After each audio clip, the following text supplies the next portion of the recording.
There's me, there's us, there's them. We live in Dorset, so that's me, that's her, that's them. And together we are the Bear Fam. Hey Bear Fam. You join me in a very wet, dull, dreary. It's not particularly cold.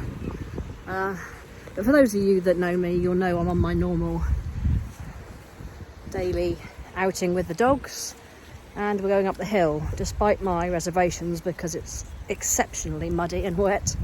It means I've got 3 dogs to wash at the end. Anyway,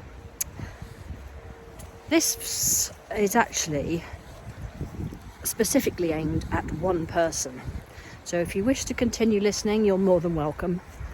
However, this is for Brent at Cerro Gordo. Hi, I'm Lisa. Clearly British. Clearly old. A little bit on the dumpy side. I'm a retired police officer. Retired after having a bit of a nervous breakdown. And have been dealing with my mental health ever since. I've got 3 dogs. I'm 10 years single, so I own under my own steam, if that makes sense. And if I'm honest, pretty much thinking that my life is over. Not from a suicidal point of view, but just I'm old, I'm frumpy. What else is there in the world for me now? And I know that sounds like, poor me. But that's just the mindset I've gotten into since I retired about 2 or 3 years ago. I'm just getting up later and later, going to bed later and later. I mean, things are drastic. I've even bought a game station to play games. I mean, that's how drastic my life has become. Now, add into that, I have a daughter who is 17, nearly 18. And in the UK, you leave school at 16, or high school as you would call it, and then you have to be in further education, so college, a 6th form, or a work apprenticeship until you're 18 legally. So Ellie is a fantastic swimmer, and Ellie got herself qualified as a lifeguard within weeks of leaving school, got herself a job, and then got offered an apprenticeship, which was all fabulous. And she'd had a sort of turbulent last couple of years at school, and we didn't know why. She'd gone from being teacher's pet, top of the class, top set of everything, to just being a tearaway, really, and nobody understood why. Anyway, cutting that long story short, we've since had a diagnosis of ADHD, which, had we known at the time, she would have managed to get a lot of extra help. As it was, she was just treated as the naughty kid, and things went rapidly downhill from there. So when she left school with 5 of the 8 qualifications that she was taking, which in the circumstances of not even having been in school for 6 or 7 months was actually quite an achievement, but not by any means what she anticipated or expected for her life. You know, she had, before all, so you have to excuse me huffing and puffing, I've had pneumonia, bronchitis, whatever, chest infection, and I'm still getting my lungs back, but I'm also walking uphill with my arm in the air. It doesn't help, does it? Hang on, let me get my breath back and I'll be back. Crested the summit.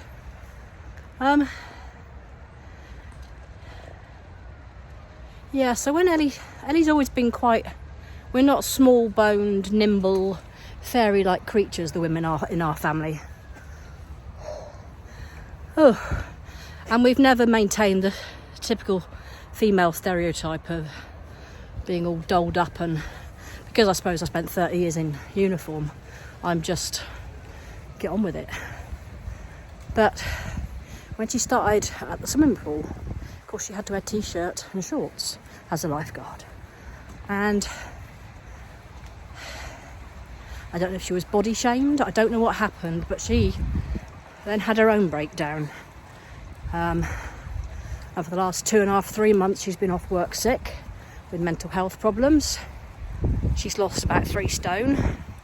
She's not eating. She doesn't sleep. She's a recluse. And both of us really have come to a point where something's got to change. I know something's got to change. I've kind of sat on my butt ever since I retired thinking something would come to me. But something you said in one of your videos a couple of weeks back made me think, no, it's not. I've got to change it. It won't change for me. If I want things to change, I've got to change them. Anyway, I'm still climbing. Next part of the hill. Yeah, so something has to change. I've looked at moving, but then I wonder if just taking her away from here to the same thing in another place in England is going to work for either of us. I've always had a yearning to move somewhere like France, which is the nearest place to England with space. England is a very small island, quite well populated, and although there are pockets like this one in the rural areas in the south of England where I live, generally if you're buying property or trying to live independently of a lot of the world, there isn't very many places.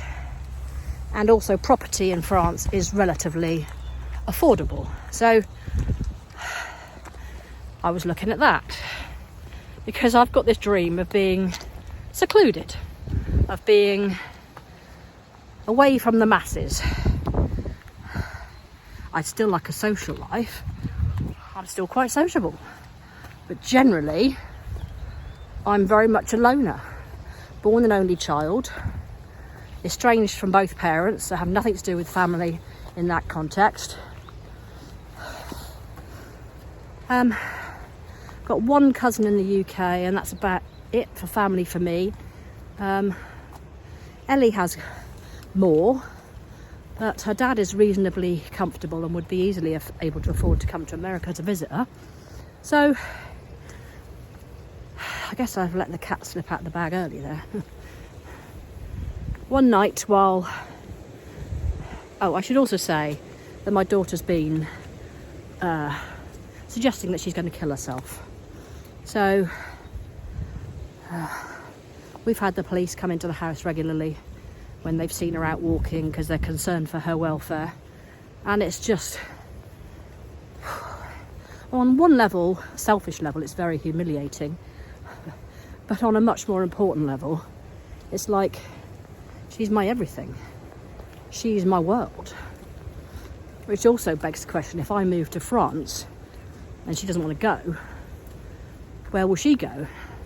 Is she quite ready to step out into the world? I thought she was, but after recent events, I think she needs some stabilisers for a while, like on the kids' bikes.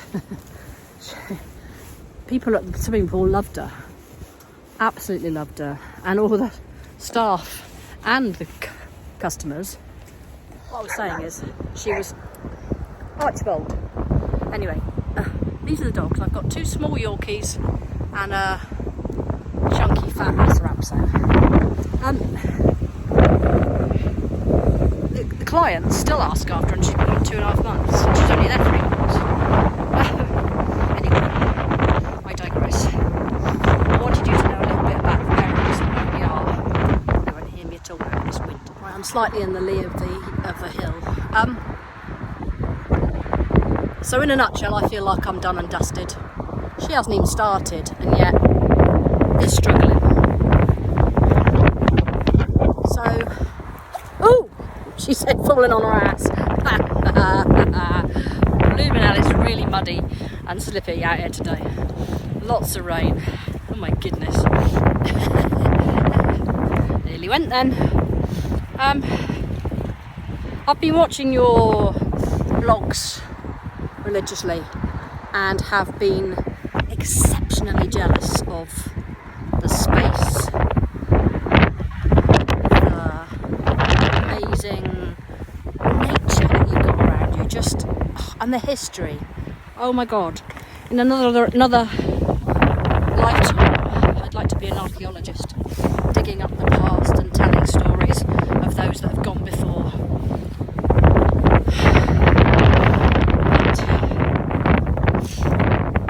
I was lying in my bed sick over Christmas, and I'd literally just watched one of your vlogs and was sitting there like nothing like that's ever coming along for me.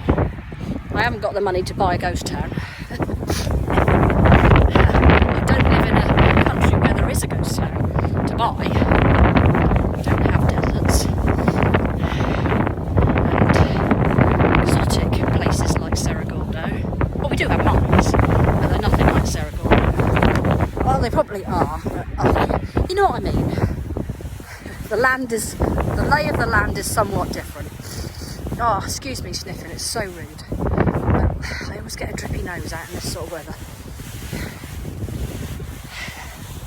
Anyway, I saw your advert asking if anybody would like to apply for a year-long post to help you with your admin. And my instant reaction was, yes! And then I was like, oh, Ellie. Oh, dog putting muddy footprints on me. What are you doing? Why are you putting mud all over me? Eh, auntie? Ooh, the joy of animals. Right, enough of the feet, okay? That's it. Last biscuit till we get to the end. Go on, scat. The likelihood of me falling on my ass in the next 3 minutes is high. To traverse this. Oh no. And then slide up a hill in the right direction. Anyway, as I said, as she slides on her butt. Oh no, it's very deep. I only got ankle wellies on. Oh, it's nice and less breezy right here. How nice. Was yes, and then I thought, oh no, poor Ellie. Can't leave Ellie. Can't leave dogs. Wouldn't want to leave dogs. Been my best friends over the last few years. And then I got to thinking, you've got animals at Cerro Gordo, and what better for you than somebody with the experience that I have of paperwork from being a detective. I was a supervisory detective, so I'd made my way up to sergeant, and there was a lot of paperwork, a lot of phone calls. Bit rusty, but I can't imagine the skills are too far away. Very able to talk to people at all levels, because being a police officer you have to be able to communicate. And then and then there's Ellie. When I spoke to her about it, I said, oh, you never guess. She went, how come? I want to go. Give me the details. And I'm like, oh. Sorry, now raining. Ugh. I'm like, how about we both go? And Brent can have a bog off. Now, in the UK, go to a supermarket and you buy one and you get one free. It's called a bog off. Because a colloquial slang term for a toilet in the UK is a bog. Therefore, if you don't like somebody and you want them to go away, you say bog off. And it's a play on that. But it's become part of the English language over the last few years. So, if you gave the job to us, you would get two for the price of one. And you'd appeal to a variety of people. to visit. Young people, older people, females. I don't see a lot of females up there.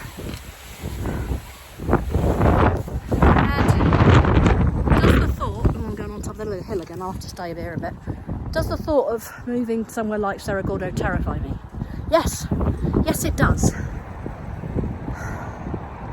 But the thought of sitting here rotting away till the day I die equally terrifies me. And I don't really know what else is going to happen. It would be a miracle to help Ellie get better, because I think the change, the environment, the challenge, there'd be so much to think about other than wallowing. I think you'd save 2 people. And after the heartbreak of losing the American hotel, seriously, Monty, stop peppering me in muddy footprints.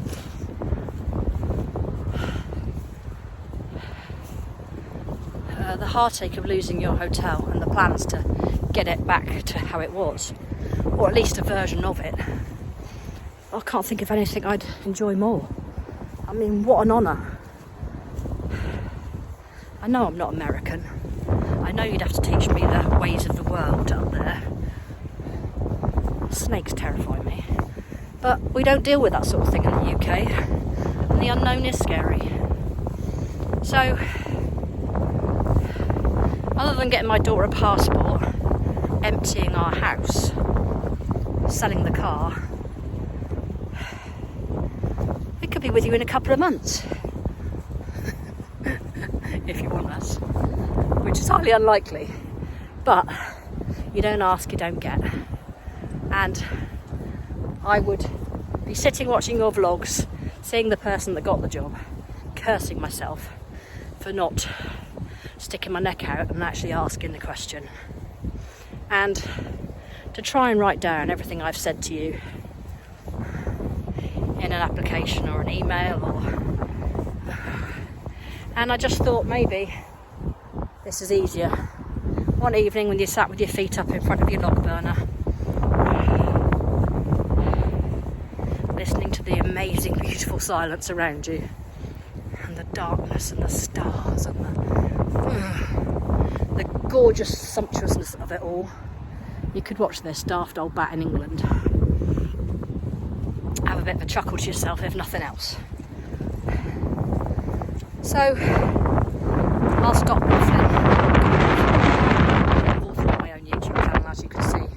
I will have to ask permission of you to carry on telling my subscribers about life. I wouldn't challenge you at all. Obviously, yours is a huge channel. Mine is a poxy little 3000. It's not poxy because I love my bear fam, but it's nothing like your YouTube channel. Anyway, from me here in rainy, wet, green fields of England. There's actually sea down there, you can't see it. That's Portland Harbour in Weymouth in Dorset. You can't see it from around about here somewhere. It's all fogged over. It's usually a beautiful view up here, but not today. I'll love and leave you. Thank you for your vlogs. Thank you for showing me some different visits. Thank you for letting me dream that I could even be there. You know, just the thought of applying for the job has given me some joy. So, yeah. Thank you. And if you want to know any more about us or see any more, then there's plenty of me talking rubbish on this channel. Right, thanks Brent. I wish you all the very best if I never get to meet you. I hope the Cerro Gordo becomes everything you want it to be, and you spend your life there doing what you love. And as you say, one day in the very distant future you pass away there. What an amazing, amazing